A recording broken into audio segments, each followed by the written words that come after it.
Gracias, Maxi, gracias por la invitación, por este programa espectacular, ¿no? Muchas gracias. Martínez, Leopoldo, la verdad que Guadalupe desde Sí, México, gran estamos muy producción. contentos, nos encanta y además trabajan mucho todo el equipo, ¿no? Producción, técnica, el trabajo de gráfica que ves que es para cada invitado, así que aprovechamos a saludar a cada uno de ellos. Y la selección que hiciste del primer texto, justamente ahí con el arranque de la Sí, novela, ¿no? es el arranque. Y esta figura desconocida, ¿no? De Joana, prácticamente para muchísima gente que no sabe que realmente Van Gogh fue defendido y fue abogado, ¿no? Por Joana, por su cuñada, que era la que contenía a Theo. Todos conocen la figura de Theo Van Gogh, pero muy pocos la de Joana. Y vos hiciste una investigación, pero al mismo tiempo una novela deslumbrante. Lo primero que te quería preguntar es cómo llegaste a este personaje de Joana, qué te atrajo para escribir una primera novela que no parece una primera novela, les digo, porque es de una contundencia y de un valor notable. Así que Bueno, felicitaciones por son eso. estas cosas que tiene que ver más con el asombro del periodismo, ¿no? Con el Claro, claro. asombro de lo que es el oficio de periodismo durante tantos años que ejercí. Y con la curiosidad y con la verdad, Maxi, no te voy a mentir, digamos, la suerte o el buen azar de tirar de una historia y que esa historia te sorprenda y te dé más que lo que vos puedas imaginar, digamos.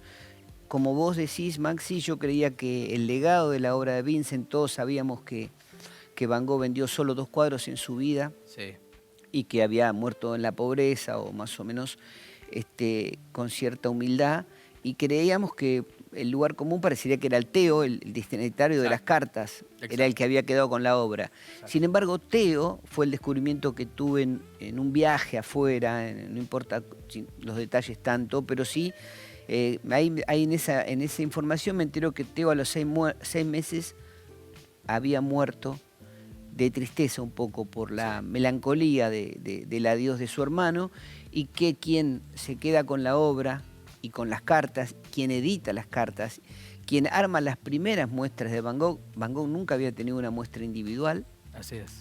es Joana, y que bueno, esas cosas te regala la vida, ¿no? Una mujer feminista con un hijo que a los 6 meses queda viuda, o sea, muere el cuñado, a los 6 meses muere el esposo, sin entender ella por qué tanto vínculo ahí tan cercano y que se lo lleva puesto al hermano. Y sin embargo ve que hay una obra sobre todo leyendo las cartas, porque los Claro. cuadros habían quedado en París. Se había empezado de hecho a vender como baratijas en muchos lugares de París los cuadros de Van Gogh, Ujú. y es ella que dice, no, bueno, acá hay una obra, acá hay una historia, Mira qué lindo, y empieza tener esto de fondo, ¿no? casi nos acompaña. Y ella empieza a tirar empieza a estirar de esta historia, y descubrí a una mujer ya hace muchos años que la escribí en el 2000, la escribí entre el 2005 y el 2010 esta novela. Así que me obligás un poco a recapitular esa historia, pero ella tira sobre todo de las cartas y descubre, bueno, descubre la obra de Van Gogh, Qué un bárbaro. legado para la humanidad, ¿no? Y además, ella era poeta, ¿no? Y tenía también la convicción de la defensa del artista. Me parece que había ahí una ternura, había ahí una comprensión de lo que era el desprecio, ¿no? Que había sufrido Van Gogh. Y también la necesidad de que alguien pusiera en la palestra a un artista que si no la humanidad se hubiera perdido Sí, prácticamente. sí, y también rescatar, como toda mujer, también rescatar incluso la figura del apellido, ¿no? El Claro, hijo de ella se llamaba Vincent Van también, Gogh, claro. fue un ingeniero que sucedió a ella después en lo que llama la Fundación Van Gogh. Exacto, estaríamos hablando del sobrino del Vincent pintor. Así que ella también se involucra de alguna manera para que el apellido y el nombre de su hijo sean rescatados como un artista y no como un marginal, ¿no? Claro, claro. Que era lo Buena que. parte de su trabajo fue también por eso. Claro. Pero además porque ella, como al ser poeta y con el legado que se queda, que son las cartas de Theo y de Vincent, sobre todo las cartas de Vincent, las de Theo se perdieron en las pensiones donde vivía Vincent, se queda con las cartas de Vincent Van Gogh y ahí descubre el viaje literario. Vincent Van Gogh era un escritor espectacular, además de un Sí, pintor. sí, las Cuando cartas él, son imperdibles. Claro, cuando él describe sus cuadros, los describe como un poeta, y entonces con esa vitalidad con que Van Gogh vivía cada momento de su vida. Así que ese fue el atractivo que encontró ella por el cual se compromete como buena mujer de su tiempo, es una de las primeras feministas. Claro. De 1890, ¿no? 1890, exactamente sucede. Así que Claro. tenía todo un engranaje muy atractivo la novela para que uno se pusiera a trabajar 4 o 5 años como sucede con una novela y sacarla adelante, ¿no? Sí, yo me acuerdo que cuando salió la novela la leí. Pero como mi memoria no es una aliada, la releí para esta entrevista, me volví a meter en la novela y volví a encontrar la fascinación de esto que es tan complejo para personas que vivimos en el siglo XXI, que es darle voz, darle vida, poner, construir como seres vivientes a personas de 1890, ¿no? Y que además poca información hay sobre ellos. Sí. Quizás sería más fácil escribir en cuanto a la información sobre personas mucho más públicas que Joana, pero sin embargo hay una vida ahí de esta Joana que ha dejado sus textos también, ¿no? Sus escritos, muy potente en la novela. ¿Cómo se hace eso? ¿Cómo se hace? Por oficio. Yo venía de hacer durante muchos años unas entrevistas que salían en la contratapa de un diario que eran en primera persona, donde tomaba la voz del entrevistado, desaparecían las preguntas y se trataba de replicar el tono de la voz. No soy yo el que lo digo, creo que lo dice Piglia en algún lado, que si vos tenés la voz del personaje, tenés la psicología del personaje. Claro, totalmente. No hay que pensar tanto en la psicología. Si vos tenés la manera de hablar, yo tenía 2 cartas de Joana porque no había otra cosa en ese momento y con ese tono traté de darle la musicalidad que me parecía que podía tener Joana a la manera de hablar, por su discurso, por su... Ella se va, lo más atractivo creo que tiene la novela es su propia vida involucrada con los cuadros, recupera los cuadros, pone una pensión, no sé si te acordás, Sí. en las afueras de Busún, que pone los cuadros de Van Gogh, cuadros que hoy valen 80, 90 millones de dólares, y la gente desayunaba con los girasoles, con la noche de Arlés. Exacto. Entonces era una cosa que fue la primera manera que ella encontró de exponer los cuadros. Claro, de que se vieran, Sí. que era tan importante. Y después tuve, estas situaciones, ¿no? Que, por ejemplo, cuando me llevaron a Italia, la novela tuvo mucha suerte en Italia, mucho difusión en Italia, en Alemania y en Francia, donde llegamos al libro de bolsillo, o sea, se vendió bastante el libro. Y en Italia me invitaron y bueno, hubo que explicar que no era el diario de Joana el que atraviesa la novela, sino que era mi propia voz inventando el personaje. Y hubo alguna... Eso es un mérito, Sí, es un reconocimiento lindo. Sí, fue lindo. Hubo que explicarlo bien en la Feria del Libro de Torino, pero porque los periodistas estaban muy convencidos y creían que yo había tomado de algún diario. Claro. Y no, era solamente una intuición, ¿no? Seguir una voz Claro, y ver qué pasa ahí en el camino. Qué bárbaro.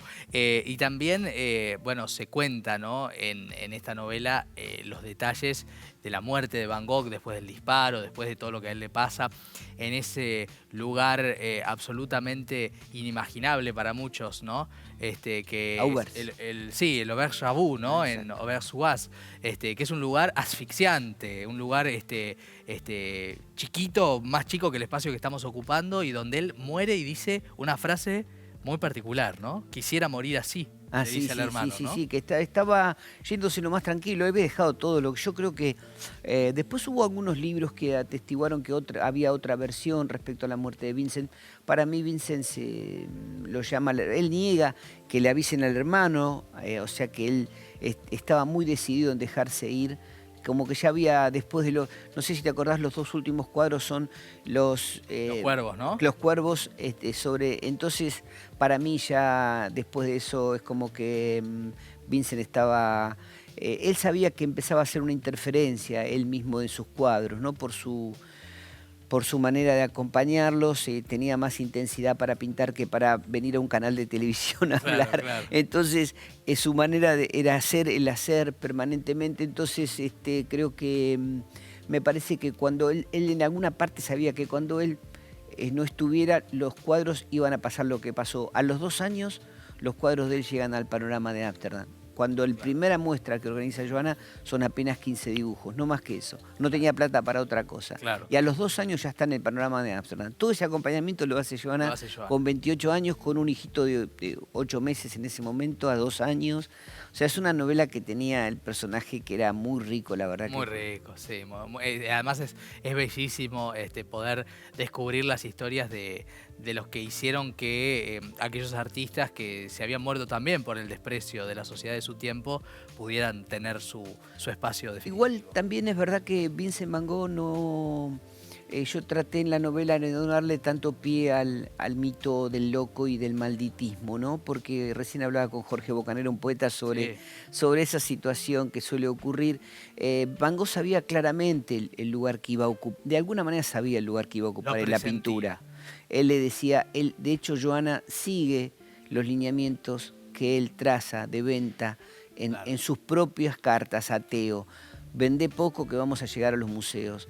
Gran parte del misterio de Vincent Van Gogh es que buena parte de su obra no fue vendida, sino que está en el Museo de Van Gogh. Claro, que es una maravilla. Entonces, él sabía de alguna manera que sabía que también era tan revulsivo lo que estaba mostrando pictóricamente, que el propio hermano, él había sido Marchand, Vincent Van Gogh fue Marchand, fue como su hermano Theo, sabía que las dificultades que era imponer una obra para que todo el resto de lo que estaba sucediendo y se estaba vendiendo cayera a pique. Entonces él tenía que saber que pintaba para el futuro, ¿no? Exacto, y lo sabía. No se pierdan la novela. Otro día va a venir a hablar de Haroldo Conti, otro día va a venir a hablar de la novela sobre el 88 en Mar del Plata, porque Van Gogh, la verdad es que, y esta novela ameritaba esta pasión que nos genera a todos. Así que felicitaciones y muchísimas gracias. Te agradezco muchísimo. Te mando un abrazo y bueno, y saludos a toda la gente que mira del otro lado, que para eso trabajamos. Así es, así es.